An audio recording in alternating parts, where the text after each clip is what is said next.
स्मृति ईरानी जी यहाँ पे इलेक्शन लड़ने आई थी, तो उस समय उन्होंने बोला था कि सिलेंडर इतना हो जाएगा, ये इतना हो जाएगा।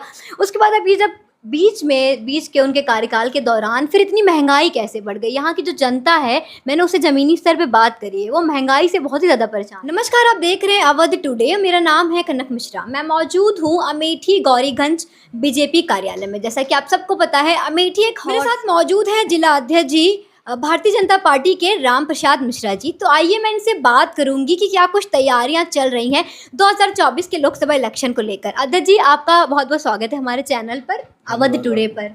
धन्यवाद आपको जी, ये बताइए कि क्या कुछ तैयारियां चल रही हैं? भारतीय जनता पार्टी ये हमारी एक राजनीतिक पार्टी है। इसमें हमेशा तैयारियां चलती रहती हैं। एक चुनाव समाप्त होता है, दूसरा चुनाव के लिए आगे हम लोग काम करना शुरू कर देते हैं।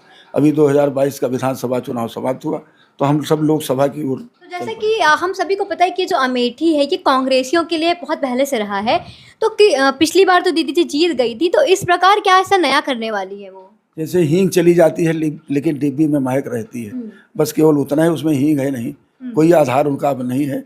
वो कांग्रेस पार्टी है, वो इसी तरह महक रही जैसे ईस्ट इंडिया कंपनी किसी ज़माने में गई तो 47 में, लेकिन वो लंबे समय तक महकती रही। ईस्ट इंडिया कंपनी को लोग भूख नहीं पाए। इसी तरह से आज है कांग्रेस का अब यहाँ कुछ नहीं है। कि अब कभी कहा जाता था कि कांग्रेस का गढ़ है, लेकिन अब कहीं कुछ नहीं है। अभी 2022 का जो चुनाव हुआ था विधानसभाओं का, उसमें अमेठी विधानसभा में उनको 14,000 वोट मिला है, और ये गौरीगंज में जहाँ बैठी हैं वहाँ एक मात्र 28,000 वोट मिला है। तो जैसे कि 5 सालों में स्मृति ईरानी जी ने काफ़ी कुछ किया होगा यहाँ के लिए, अमेठी के लिए, तो इस बार उनका क्या प्लानिंग है? क्या कुछ नया करने वाली है? बहुत सारा काम उन्होंने किया है।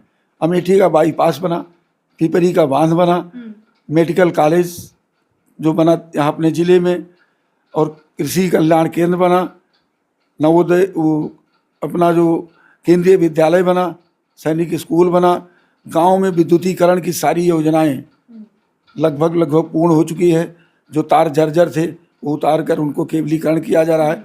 सड़कें हमारे यहाँ प्रधानमंत्री ग्रामीण सड़क योजना के तहत बहुत सारी सड़कें बनाई गई, लगभग 236 किलोमीटर सड़कें तो एक ही वर्ष में बनी हैं, और अन्य प्रकार की सड़कें जो बन रही हैं अन्य विभागों से, अन्य योजनाओं के द्वारा वो भी बन रही सड़कें।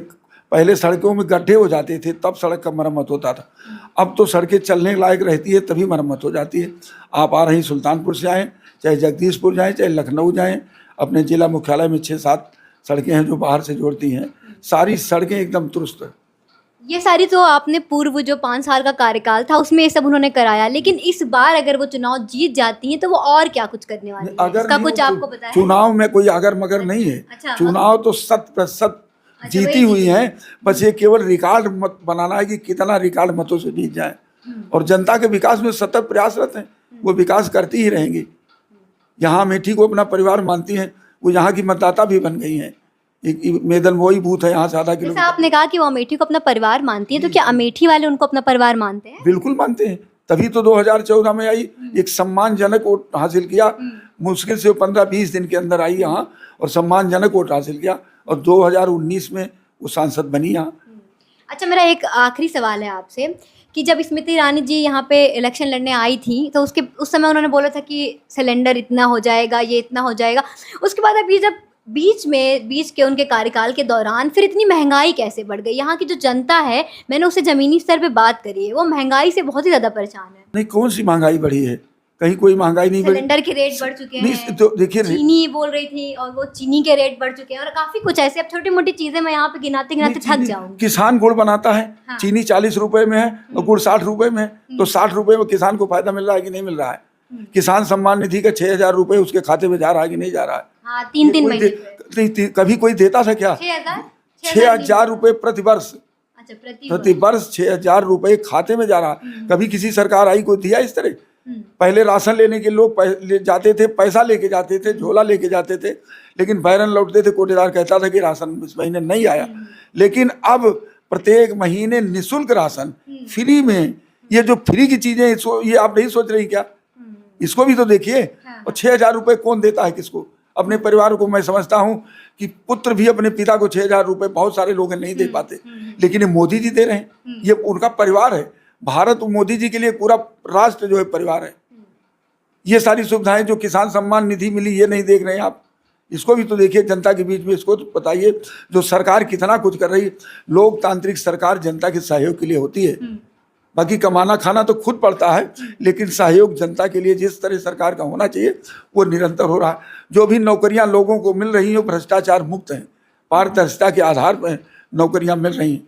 5 लाख का आयुष्मान भारत कार्ड बना, कभी किसी को जरूरत पड़ जाती है गरीब को इलाज के लिए तो 5 लाख रुपए का उसमें सहायता सरकार दे रही। आवास के रूप में 2.5 लाख रुपए, शहरों में 2.5 लाख रुपए का सहयोग सरकार दे रही। ये भी तो देखिए आखिर कहाँ से दे रही।